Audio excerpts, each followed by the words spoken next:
الرحمن الرحيم إن الله وملائكته يصلون على النبي يا أيها الذين آمنوا صلوا عليه وسلموا تسليما اللهم صل على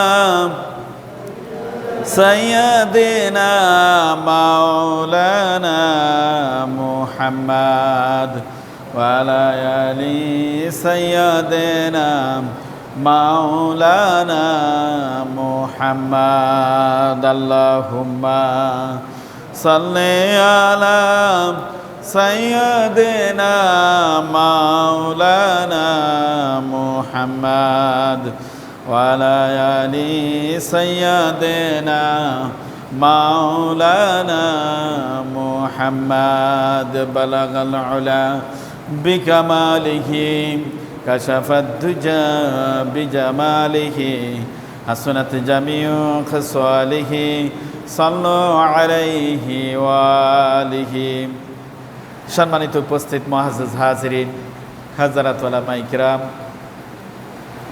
পর্দার অন্তরালে আমার সম্মানিত শ্রদ্ধেয় মা ও বোনেরা, আসসালামু আলাইকুম ওয়া রাহমাতুল্লাহি ওয়া বারাকাতুহু।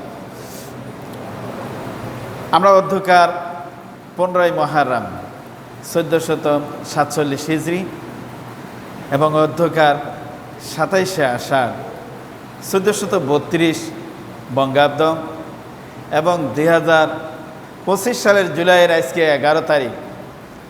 আল্লাহ পাকের অশেষ মেহেরবানি যে আল্লাহ পাক আমাদেরকে প্রচণ্ড বৃষ্টি বাদল উপেক্ষা করে আল্লাহর ঘরে এসে বসার জন্য যে আল্লাহ পাক আমাদেরকে সুযোগ করে দিলেন, এই জন্য মহা মনিবের দরবারে শুকরিয়া আদায় করি আলহামদুলিল্লাহ।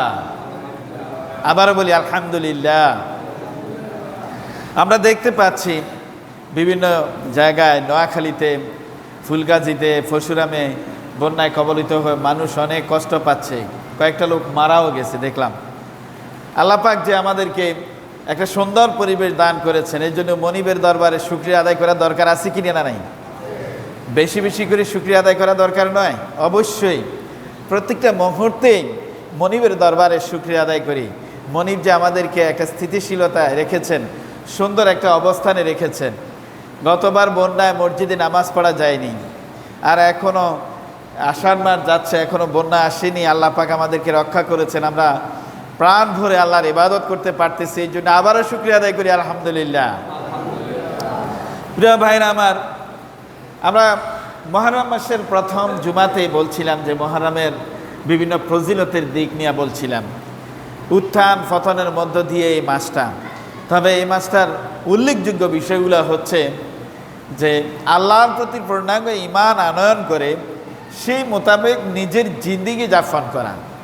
আমরা দেখতে পাচ্ছি ইরাকে, বিভিন্ন জায়গায়, আমাদের বাংলাদেশেও, এই উপমহাদেশের বিভিন্ন জায়গায় হাই হোসেন বলে বিভিন্ন তাজিয়া, বিভিন্ন মিছিল করা, বিভিন্ন রকমের, অনেকেই নিজের বুকের উপর থাবড়াইতে এই যে ভিতরে রক্তক্ষরণ হচ্ছে।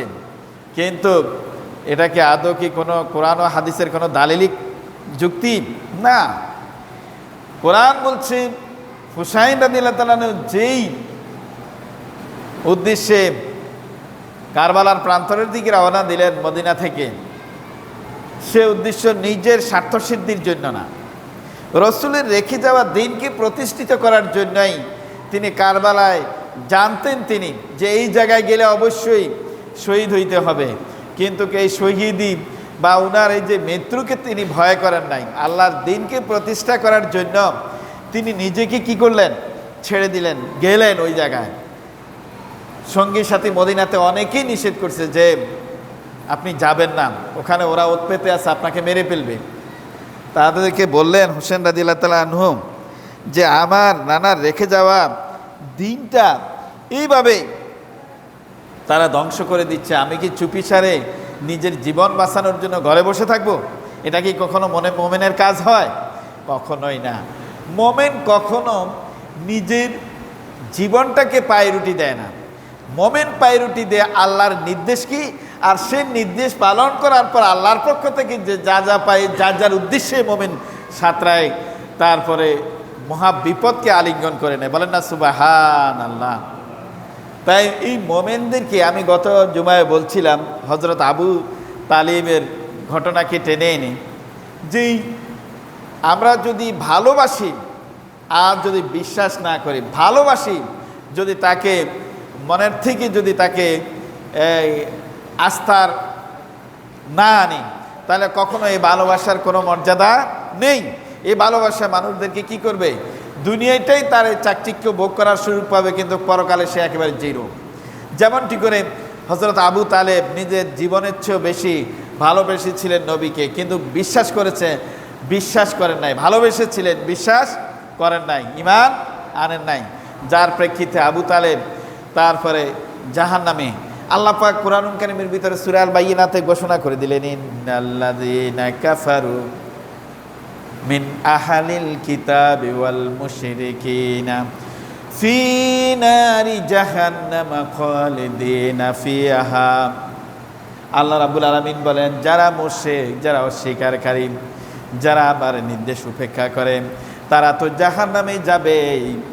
সে আবু তালেব হোক আর আবু জেহেল হোক, চাই সে নমরুদ হোক আর সে ফেরাউন হোক, চাই সে উতবা হোক, চাই সে সাইবা হোক, চাই সে সাদ্দাত হোক, আমার নির্দেশকে উপেক্ষা করে সেই যদি নিজের জিন্দেগি যাপন করে, তবেই তো তারা কাফের, তারা চিরস্থায়ী ওই জাহান্নামের ভিতরে থাকবে। বলেন না নাউযুবিল্লাহ, আল্লাহ ক্ষমা করুক।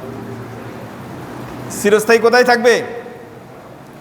ওয়াল মুশরিকিনা ফি নারি জাহান্নামা খালিদিনা ফিহা উলাইকা হুম শাররুল বারিয়া। আল্লাহু আকবার, কত বড় কথা। তাদের পুরা গোষ্ঠী, পুরা দল, তাদের পুরাই মেচাকার, আল্লাহর ধ্বংসে তারা নিমজ্জিত হয়ে যাবে, তাদের কোনো অস্তিত্ব থাকবে না, স্থায়ী বন্দোবস্ত তাদের জন্য জাহান্নাম হবে। আমাদের মধ্যকার অনেকে ঈমান পোষণ করি আবু তালেবের মতো, যে আমি ইসলামের জন্য কত ভালোবাসে ইসলাম, কিন্তু বাস্তবে প্রমাণ চাইতে গেলে দেখা গেছে ইসলামের পক্ষে সে আদৌ নেই। ইসলামের গলায় ছুরি দিচ্ছে মানুষ, আর আপনি যদি সেটা নিজের চোখ দিয়ে যদি দেখে যান, এটার প্রতিবাদ যদি না করেন, আপনার রসুলের নামে কটাক্ষ করছে, সেটা যদি আপনি নিজে সয়ে যান, যদি এটার প্রতিবাদ না করেন, তাহলে আল্লাহ রসুল যে প্রতিশ্রুতি দিয়েছেন, মান আহিয়া সুন্নতি ফাকাদ আহিয়ানি ওয়া মান আহিয়ানি কানা মাই ফিল জান্নাহ, আমার মরা সুন্নতকে যে জিন্দা করলো আর সে আমার সাথে, তারপরে আমার সুন্নতকে, আমার তারপরে মতবাদকে সে প্রতিষ্ঠিত করলো, আর যেইভাবে আমার মতবাদকে প্রতিষ্ঠিত করলো, সে আমার সাথে জান্নাতে থাকবে। এটা তো রসুলের কথা, কিন্তু আমরা রসুলের সে আদর্শ কি মানি? আদৌ আমাদের সমাজে নেই, পরিবারে নেই, ঘরে নেই, বাইরে নেই, পাড়াতে নেই, মহল্লাতে নেই। তাহলে আমাদের অবস্থা কেমন হওয়া উচিত? আল্লাহ ক্ষমা করুক আমাদের প্রত্যেককে। আল্লাহ পাক মহা মুশকিল থেকে, মহা বিপর্যয় থেকে রক্ষা করুক, সবাই আমিন বলি। প্রত্যেকেই আমাদের গত জুমার এজেন্ডা ছিল যে প্রতিটা ঘরে ঘরে ফজরের নামাজের টাইমে কোরআন পড়া চাই, এটা বাধ্যতামূলক। আপনারা কি পড়েছেন আজকে? ইনশাআল্লাহ আল্লাহ যারা পড়েছেন তাদেরকে তারা কি দান করুক, আল্লাহ যাজায় খায়ের দান করুক, আর যারা পড়ে নাই তাদেরকে পড়ার তৌফিক দান করুক। কোরআনের বিকল্প কোনো পথ খোলা নাই। আপনার পরিবার যদি কোরআন যদি ট্রেনিং না নেয়, কোরআন মোতাবেক যদি না চলে, কোরআনের ব্যাখ্যা বিশ্লেষণ যদি না পড়ে, সে মোতাবেক যদি নিজের জিন্দিগি যাপন না করে, তা আপনি পরিবারের লিডার হিসেবে আপনি দায়ী। আল্লাহ রাব্বুল আলামিন বলেন, দেখো শুধু মুসলমানেরা কাফেররা নয়, মুসলমানদের ভিতরেও ওয়াকাল আল্লাযীনা কাফারু রব্বানা আরিনাল লাযাইনি আদাল্লানা মিনাল জিন্নি ওয়াল ইনস নাজালুহুমা তাহাতা আকদামিনা লিয়াকুনা মিনাল আসফালিন। আল্লাহ রাব্বুল আলামিন বলেন, দুনিয়ার উপরে আমি ইনসাফ কায়েম করার জন্য, নিজের জীবনকে ইসলামিক জিন্দেগি যাপন করার জন্য যে কোরআন পাঠিয়েছি, এই কোরআনকে যারা মেনে চলেছে, সে মোতাবেক যারা আমল করেছে, তারা দুনিয়ার উপরও ধন্য, পরকালেও ধন্য। আর যারা এই কোরআনকে প্রত্যাখ্যান করেছে, তাদের ওয়ারিস, তাদের ছেলে মেয়ে, তাদের ছেলের বউ, তাদের মেয়েরা দুনিয়ার উপরে লালন করেছে, অন্যের হককে না হক করে মেয়েদেরকে খাওয়াইছে, নিজের স্ত্রীকে খাওয়াইছে, মা বাবা আত্মীয় স্বজনকে খাওয়াইছে, কত না আদর যত্ন করেছে। এই আত্মীয় স্বজন, মা বাবা, তার সহধর্মিনী, তার নিজের পরজাত সন্তান তার বিরুদ্ধে নালিশ করবে আল্লাহর দরবারে। কি করবে? আপনার সন্তান আপনার বিরুদ্ধে নালিশ করবে। কি করবে? যে হে বাড়ি তালা, তুমি তো কোরআন পাঠিয়েছ, কিন্তু আমার বাবা আমাকে কোরআন পড়তে এই সুযোগ দেয় নাই। হে বাড়ি তালা, তুমি তো নামাজ পড়ার জন্য আমার জন্য ফরজ করেছ, কিন্তু আমার মা বাবা, আমার শ্বশুর শাশুড়ি, আমার স্বামী আমাকে এই সুযোগটা দেয় না। নামাজ পড়ার টাইমে আমাকে কাজ করার জন্য লাগিয়েছিল। এরকম আছে না অনেকেই? নিজের ছেলে মেয়ে, আরে নামাজ পড়ে পড়িস, যাক কাজটা সেরে নেই। বলেন না নাউজুবিল্লাহ। যদি সে সত্যিকার অর্থে তার এই পরিণামফল কি হবে সে যদি জানতো, বলতো থেকে কাজ করে আগে নামাজ। আসলে মূলত মুমিনের জন্য কি হওয়া উচিত? আগেই নামাজ, ফরজ সমাজ, আগে নামাজ, ফরজ সমাজ, আগে কোরআন, পরে অন্য কিছু। বলেন না সুবহানাল্লাহ। কোরআনের প্রতি যেমনটি আমল থাকা দরকার, এমনটি আমাদের আছে কি? নাই। যদি থাকতাম, যদি সে মোতাবেক আমল করতেন, তবে তো আল্লাহ রাব্বুল আলামিন পরিণাম ফল কি হবে তাও বর্ণনা করে দিলেন। যে দেখো, আরিনাল্লাদাইনি আদাল্লানা মিনাল জিন ওয়াল ইনস, শুধু মানুষ নয়, জিনদের ভিতর থেকেও এইভাবে তারা আসবে। তারা বলবে আজকের বিচার দিবস, এই বিচারটা যখন হয়েছে, হে বাড়ি তালা, বিচারে দেখা যায় আমরা জাহান্নামী, বিচারে দেখা যায় আমাদের শাস্তি। যদি পেতে হয়, আমাদের তো গাইডার ছিল, আমাদের লিডার ছিল, আমার মা ঘরে বসা ছিল, আমাকে নামাজ পড়ার জন্যই তো বলে নাই। আমার শাশুড়ি কাজ করার জন্য নির্দেশ দিয়েছে, নামাজের টাইমে আমাকে সুযোগ দেয় নাই। আর আমার বাবা আমাকে দোকানদারিতে বসাইছে, নামাজ পড়ার জন্য আমাকে বেরোতে দেয় নাই।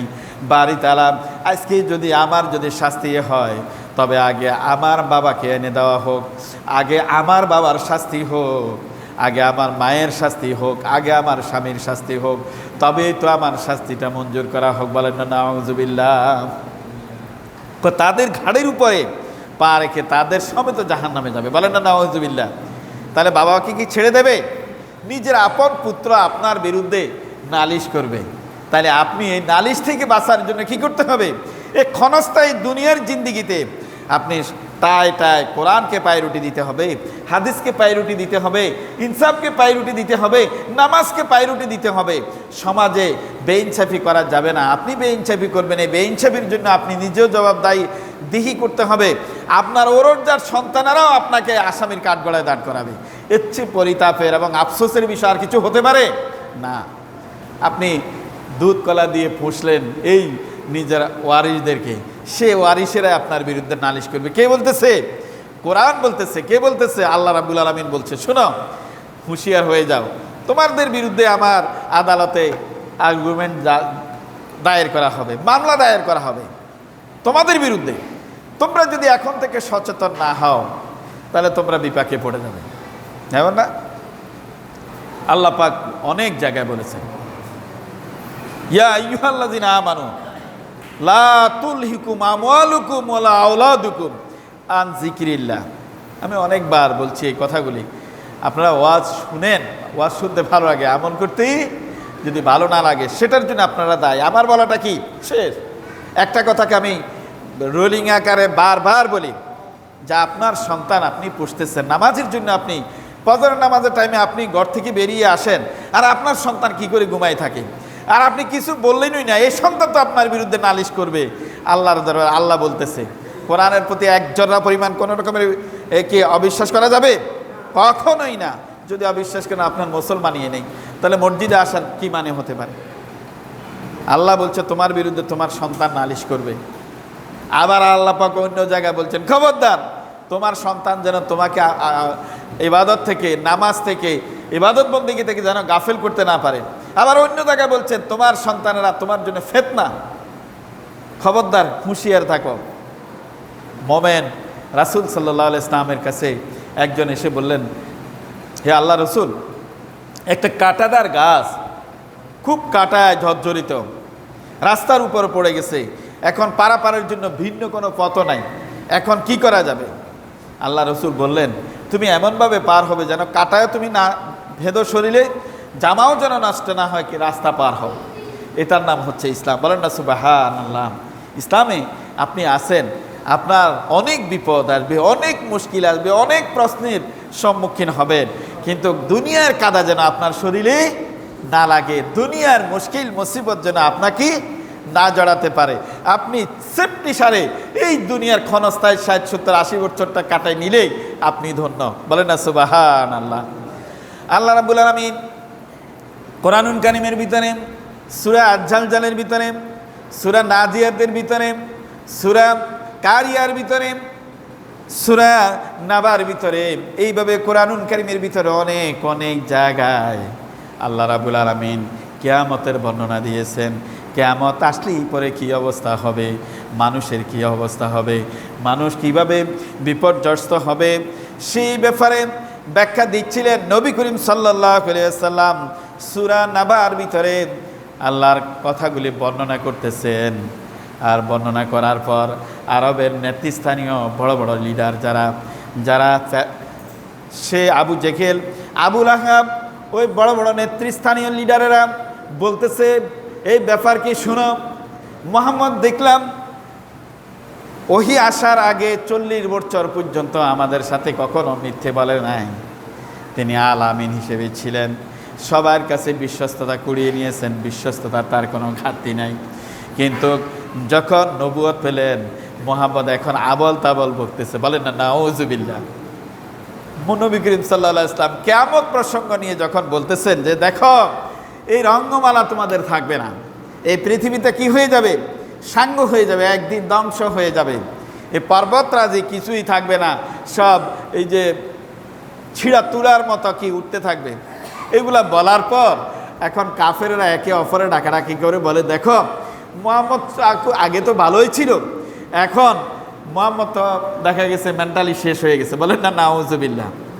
কয় এইরি কথাটা কি সত্য? কয় মানুষ মারা যাবে, সে লক্ষ লক্ষ বছর পরে কিয়ামত হবে, আর নাকি এই পচা গলা মানুষগুলার হাড়গুলা তাও মাটির সাথে মিশে যাবে, আর এই মানুষগুলাকে নাকি আবার জিন্দা করবে। কয় এটা কি বিশ্বাসের কথা? কে কয়? কাফেরেরা কয়, একে অপরে হাসাহাসি করে। কয় রে শুনো, আরেকটা কথা শুনবেন। কয় কি? কয় মুহাম্মদ নাকি বলতেছে যে আমাদের পাশে যেই পাহাড়গুলো দেখা যাইতেছে, কয় এটা ছেঁড়া তুলার মতো নাকি এটা একসময় উড়ে চলে যাবে কিয়ামতের দিনে, এইরকম একটা কিয়ামত নাকি হবে। কয় এটা কি বিশ্বাসযোগ্য কথা? কয় আরও কি বলছে শুনো। কয় কি বলছে? কয় মুহাম্মদ বলতেছে যেই এই যে একটা বিশাল আসমান, আর এই আসমানের উপরে সূর্য দেখা যায়, চন্দ্র উদিত হয়, দিনের বেলা সব কিছু আলোকিত হয়, এই সূর্যের আলোতে মানুষ শুকায়, মানুষ ভেজা কাপড় শুকায়, মানুষ এই যে কিনা অনেক উপকারে এই সূর্য, আর এই সূর্য নাকি ওই দিন থাকবে না, তার অস্তিত্ব হারাই ফেলবে সূর্য, আর এই পৃথিবীর এই আসমান, এই জমিন সব কিছুই নাকি লণ্ডভণ্ড হয়ে যাবে। এটা কি বিশ্বাসযোগ্য কথা? বলেন না নাউজুবিল্লাহ। তখন আল্লাহ রাব্বুল আলামিন সূরা নাবা নাজিল করে দিয়ে বলছেন, আম্মা ইয়াতাসাআলুন আনিন নাবাইল আযীম আল্লাযী হুম ফীহি মুখতালিফুন। আল্লাহ রাব্বুল আলামিন বলেন, তারা কি ওই বিশেষ খবর জানতে চায়, তারা কি ওই বিষয়ে জানতে চায়, যেমনটি করে আনান নাবাইল আযীম, ওই বিশাল বিষয় সম্পর্কে। পৃথিবীর উপরে যতটা বিষয় আছে, যতটা অবস্থান আছে, সবচেয়ে বড় অবস্থান হলো কিয়ামত। কিয়ামত হইলে পরে এই পৃথিবীর অস্তিত্ব থাকবে না। প্রথম ফুৎকারের পরে, দ্বিতীয় ফুৎকারের পরে এইভাবে পৃথিবীর আর অস্তিত্ব থাকবে না। তো বলে তাহলে কিয়ামত হওয়ার পরে আবার যে মানুষ যে একত্রিত হবে, তখন কি হবে? আল্লাহ কোরআনুল কারীমের ভিতরে অনেক জায়গায় বলে দিয়েছেন, এই পৃথিবী লণ্ডভণ্ড হয়ে যাওয়ার পর আবার আল্লাহ রাব্বুল আলামিন নতুন পৃথিবী তৈরি করবেন। বলেন সুবহানাল্লাহ। কি করবেন? নতুন আরেকটা পৃথিবী তৈরি করবেন। আল্লাহ বলতেছে, তোমরা সে বিশাল বিষয় সম্পর্কে জানতে চাও, আল্লাযী হুম ফীহি মুখতালিফুন, যা নিয়ে তোমরা ইখতিলাফ করো, একে অপরের মতানৈক্য করো, একে অপরের দোকানে ফাটে, বিভিন্ন জায়গায় কথোপকথন করো, ওই বিষয় সম্পর্কে কি তোমরা জানতে চাচ্ছ? কাল্লা সায়ালামুন, অবশ্যই, কখনোই না, আমি জানাইবই তোমাদেরকে এই বিষয়। তোমরা মনে করছো এটা দেউলিয়াত, কিয়ামত বলতে কিছু হবে না, মানুষ ধ্বংসপ্রাপ্ত বলতে কিছু হবে না। এই জমিন স্থির থাকবে, এই আসমানই স্থির থাকবে, পাহাড়রা যে সব কিছু তার অবিকল অবস্থানে থাকবে না, এই সম্পর্কে অবশ্যই আমি তোমাদেরকে জানাবো। কখনোই এমনটি হবে না। এর একটা সূরা, এর আল্লাহ যা বলছেন তাই সংগঠিত হবে। বলেন না সুবহানাল্লাহ। এরপর আল্লাহ রাব্বুল আলামিন বলেন, সুম্মা কাল্লা সায়ালামুন, তোমাদেরকে তো জানাই দেওয়া হবে, অবশ্যই কখনো এমনটি হবে না, তোমরা তোমাদের অগোচরে এমনটি থাকবে না। তোমাদেরকে জানাই দেওয়া হবে, তোমরা যে বিষয় নিয়ে একে অপরের মতানৈক্য করো, একে অপরে হটকারিতা করো, একে অপরে বিভিন্ন রকমের সমালোচনা এবং বিভিন্ন রকমের কৌশলের মাধ্যমে তোমরা একে অপরে বাক বিতণ্ডায় লিপ্ত আছো, যে এটা কিছুই হবে না, কিয়ামত হবে না, মানুষকে আবার পুনর্জীবিত করা হবে না, মানুষ আবার সেই ময়দানে মাহাশরের দিকে ঝুঁকবে না। তোমরা যাই বলো না, তোমরা কি দেখো নাই আলাম নাজআলিল আরদা মিহাদা, তো তোমরা কি দেখো না এই জমিনটাকে আমি একটা সমতল বিছানার উপর তৈরি যে করছি। এই জমিনটা কে তৈরি করেছেন? সবাই বললেন না মনে হয়, কে তৈরি করছে? আল্লাহ।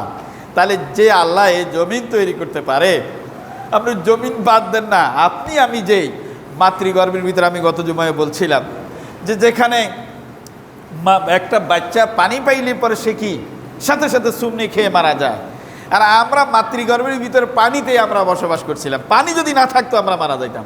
বলেন না সুবহানাল্লাহ। আল্লাহ কত বড় কারিগর।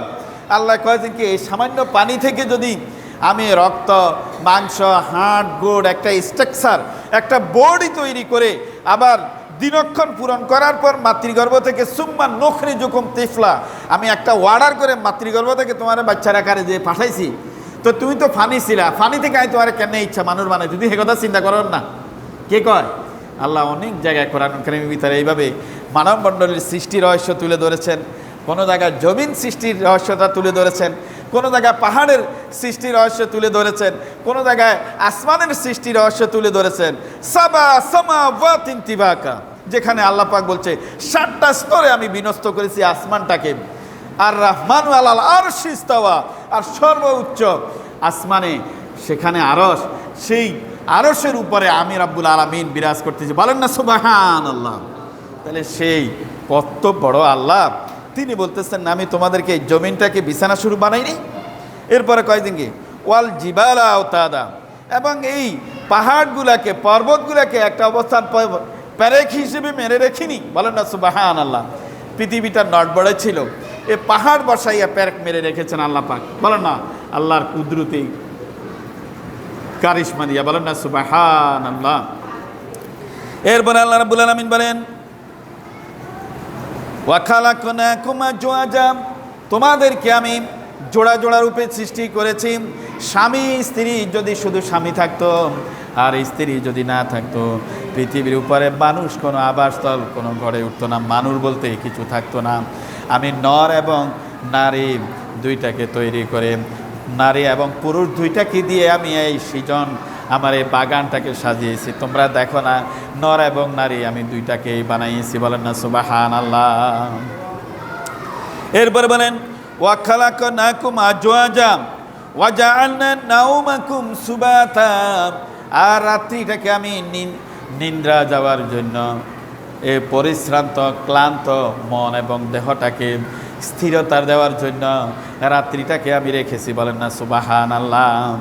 যে মহান রাব্বুল আলামিন এই তামাম সূর্য আলোকিত, শুই পড়লে পরে তাও দেখা যায় এরকম আলোকিত সময়টাকে মাগরিবের পর আবার এমন একটা চেয়ে যায় অন্ধকারে।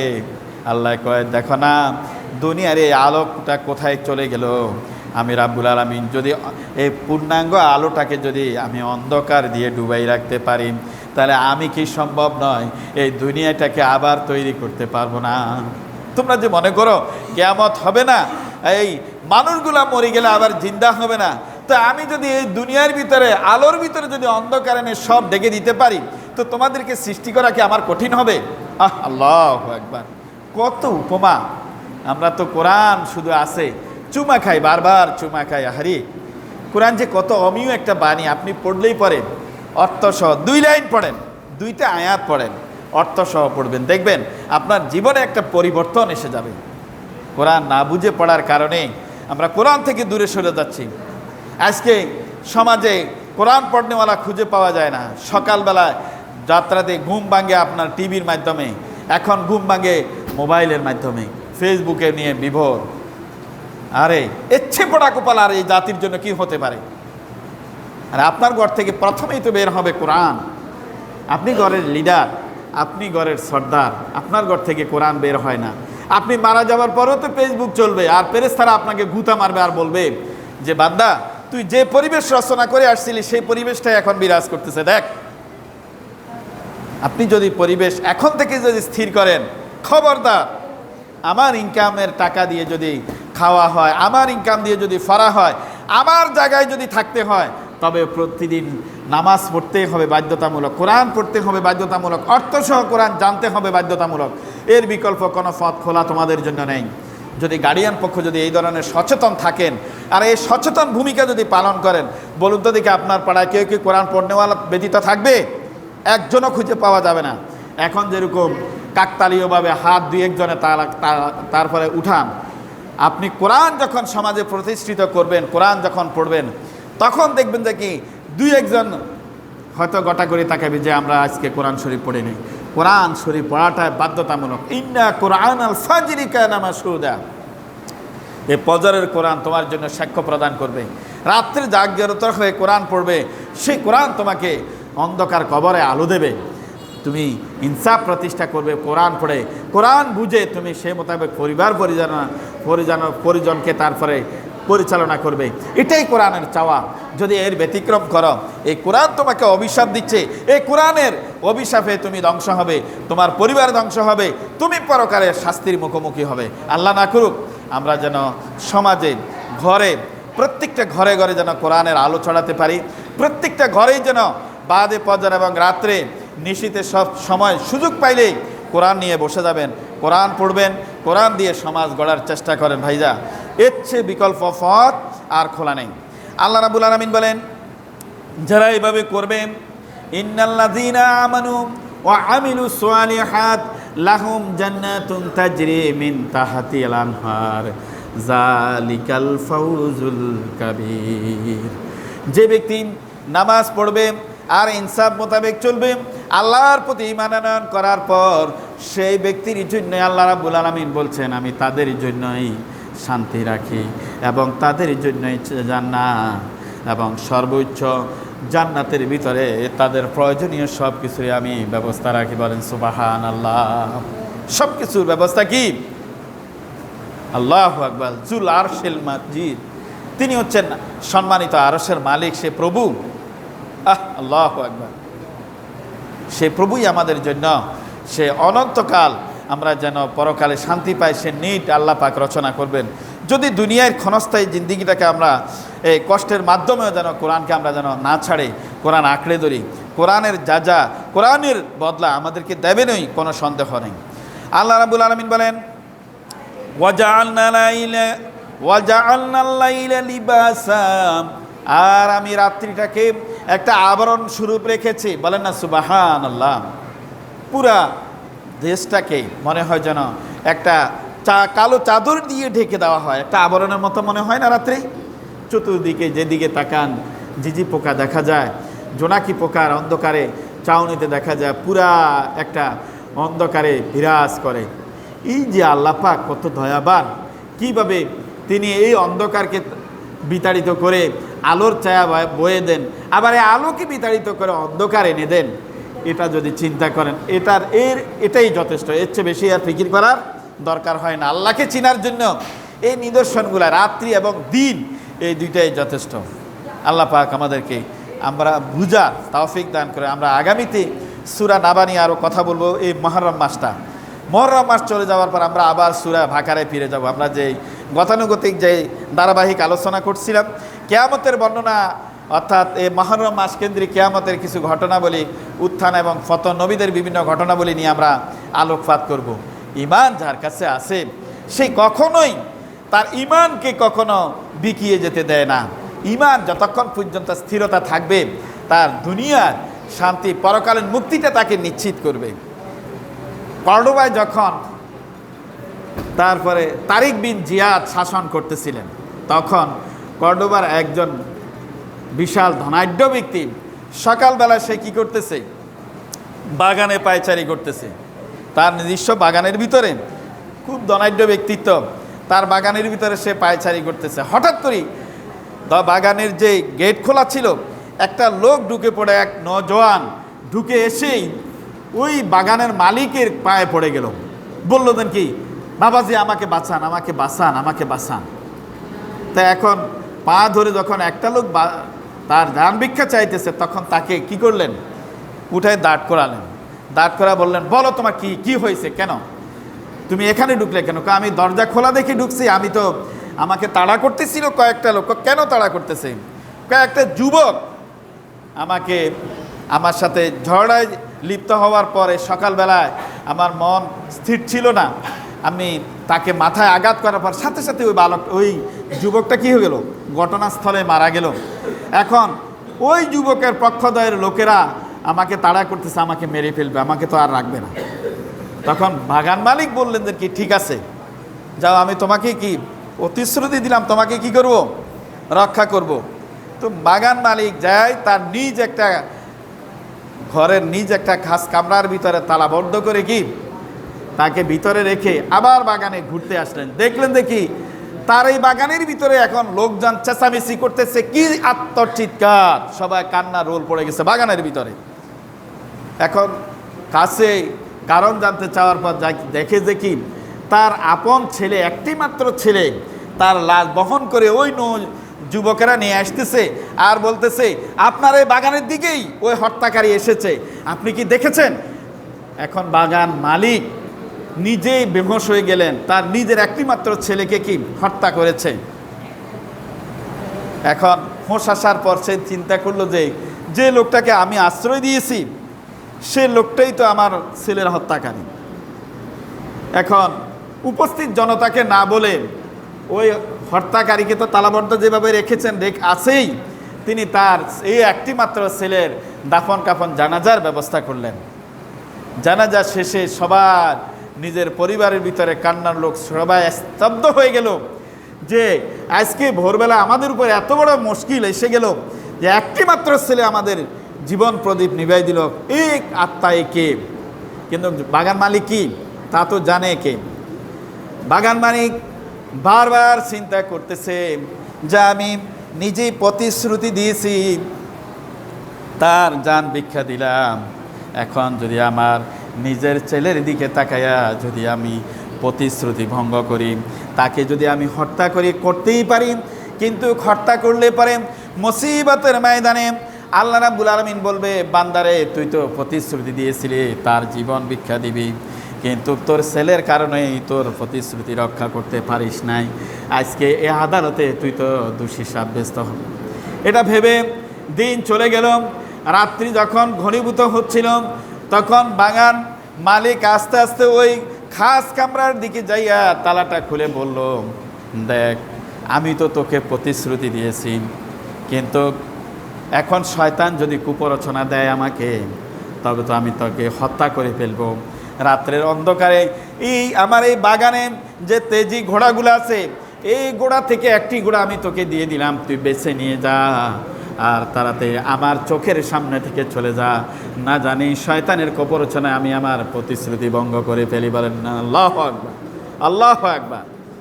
দেখেন নিজের স্বার্থকে পর্যন্ত জলাঞ্জলি দিলেন প্রতিশ্রুতি রক্ষা করার জন্য।